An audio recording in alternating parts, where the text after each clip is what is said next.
한마음으로 무사히 돌아오기를 기다렸던 조은누리 학생이 기적적으로 돌아온 것 굉장히 환영합니다. 저도 한 살배기 딸을 가진 부모로서 그간 걱정이 많았습니다. 무더위 속에서 수색하느라고 고생하신 장병 여러분, 그리고 경찰 여러분, 소방대원 여러분께 존경과 감사의 마음을 보내드립니다. 특히 지역 주민분들께서 도움을 많이 주셨다고 들었는데 지역 주민들께도 감사의 인사를 드리겠습니다. 지난 8월 1일 자유한국당 송언석 의원은 한 언론에 출연해서 객관적이고 냉정하게 보았을 때 65년 청구권 협정에 따라 개인의 청구권 역시 모두 해결되었다고 생각한다 라고 주장했다고 합니다. 저는 이 이야기를 듣고 깜짝 놀랐습니다. 이러한 주장은 참여정부 당시의 민관 공동의 결론, 헌법재판소의 결정, 최근 있었던 대법원의 판결, 심지어는 박근혜 정부 당시의 한국 정부의 공식 입장과도 완전히 상반되는 내용으로 일본 극우 세력이 주장하는 바와 완전히 동일한 내용이었기 때문입니다.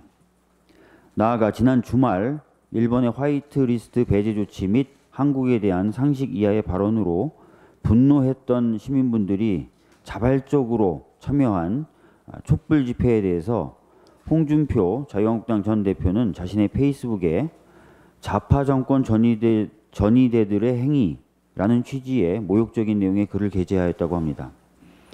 이것은 공교롭게도 일본 극우 성향 산케이 신문이 우리나라에서 일어나고 있는 반일 집회를 친북단체가 주도한다고 주장하는 것과 비슷한 논조일 뿐만 아니라 최근 일본에 대한 국민의 정서에 완전히 역행하는 그런 주장입니다. 위와 같은 발언과 주장들은 평범한 대한민국 국민, 아니 정상적인 사고를 하고 있는 평범한 일본 시민조차도 함부로 내뱉을 수 있을까 의심스러운 망언들입니다. 자유한국당은 위와 같은 명백한 역사 왜곡 행위 및 국가와 국민에게 모욕을 주는 발언에 대해 책임 있는 조치를 취해서 자유한국당이 자유민주당, 즉 자민당이 아니라 자유한국당임을 스스로 증명해 보이기를 기대합니다. 패스트트랙 지정 당시 국회법 등을 위반하였다는 혐의로 경찰이 지금까지 소환한 국회의원은 모두 33명입니다. 이 중 10명에 대해서만 소환조사가 이루어졌고 2명은 출석을 하는 전제로 일정을 조율하고 있습니다. 나머지 출석에 불응하고 있는 의원은 총 21명인데 모두 자유한국당 소속 의원들입니다. 이 중 엄용수, 여상규, 정가뷴, 이양수, 김규환, 김정재, 민경욱, 박성중, 백승주, 송언석 의원은 여기 또 등장하네요. 이만희, 이은재, 이종배 등 13명의 자유한국당 의원은 이미 한 차례 이상 소환에 불응한 전력이 있으며 특히 엄용수, 여상규, 정가뷴, 이양수 의원은 3회에 걸쳐서 출석 요구에 불응하였습니다. 많은 국민들은 궁금해하실 것입니다. 만일 내가 또는 내 이웃이 경찰의 소환에 3회에 걸쳐서 불응하면 어떤 일이 벌어질까?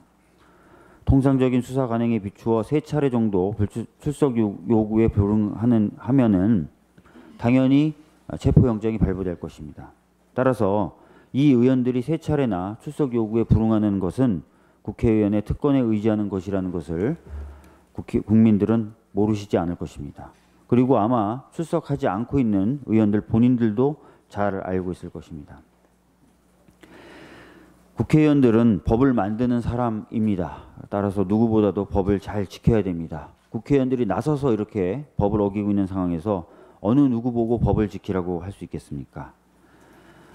국회의원들 스스로 법을 지키는 모습을 보여주었으면 하고 수사기관 역시 현직 국회의원들이 불체포 특권을 가지고 있다는 어려운 점이 있음에도 불구하고 수사를 진행시키기 위해서 보다 적극적인 모습을 보일 필요가 있다는 말씀 드리겠습니다.